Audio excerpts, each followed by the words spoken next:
Howdy, this is JR with Firmatek. Welcome to our blog. In this particular blog post, we are going to focus on landfills. There are some really critical questions that are always being asked in successfully managing a landfill operation. And so we want to show you how the use of mobile LIDAR can be extremely helpful in maximizing the profit and increasing the lifespan of a landfill operation. So what we're looking at right here is a scan, and all these points were collected on the landfill surface, and what we're going to do is we're going to go ahead and transform these into an actual surface instead of points. So it's kind of like laying a skin over top of a skeleton. There we go. There's our surface. Alright, there's a few things that we can do with this surface now that we have it. We want to compare it at different points in time. So we came out to this operation the very first time. This is what the scan looked like. We're going to be looking at a second scan. As we come back later in time, we're going to see where and how much this operation has changed.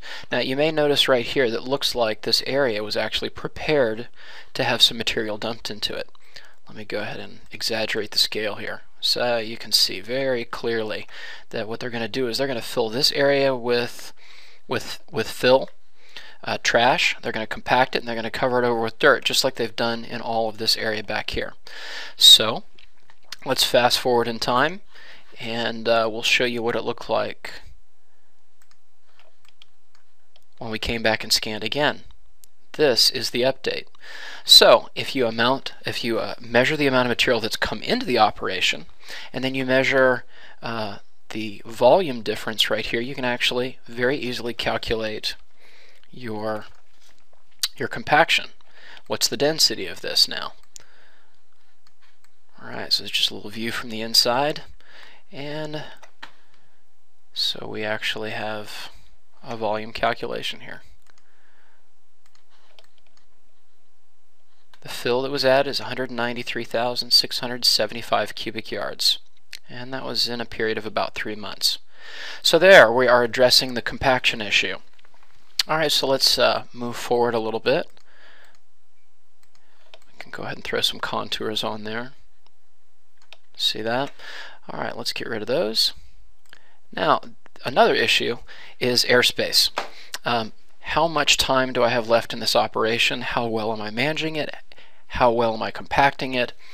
What kind of revenue can I expect in the future, and for how long? Well, all this is tied to the question of airspace.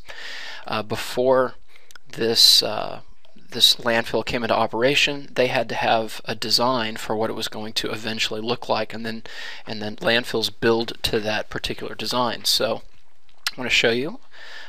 For this particular operation, this is the design that they're allowed to build to. They can't build it higher or wider than this. It has to be built to this specification right here. So what we're going to do is take these contours, and we're going to go ahead and create a surface out of these contours. Now, by comparing these two surfaces one to another, we can find out how much airspace is left over. Now, as this fill material builds up quarter after quarter, year after year, well then there's going to be less and less airspace available, and that's something worth keeping track of. So let's go ahead and just fast forward here a little bit. In this particular case right here, here's our remaining airspace: 1,846,314 cubic yards. And you can actually take a little view on the inside, showing you what it looks like between what it is going to eventually become and where it is right now. Alright, so now the third thing is compliance, because there's an agreement that the landfill operation is not going to build a larger landfill than what was agreed to. So what we're looking for here is compliance, and if we can track this on a regular basis, then when we begin to get out of specifications, then we can correct it easily and not exacerbate our problems. So what we're looking at right here is where we're out of spec a little bit. Everything that they build in the final design is supposed to be inside this dome, but you can see right here that they've actually come outside it. So let's take a peek underneath the hood here. Okay, there's a peek. Let's see if we can go ahead and try and quantify this a little bit. Let's see what the distance is. How much have they kind of spilled over the boundaries?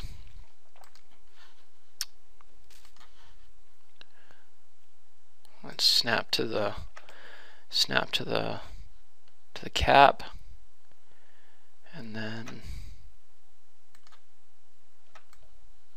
it looks like at this point they're almost 8 feet outside of their design spec. It may or may not be an issue, but it's good to know, because there's a likelihood that in these areas where they're out of spec, they may have to come back and dig it up. And this is a mixture of soil and clay and trash, and we certainly want to do it right the first time because it's a lot costlier to come back and fix it later on.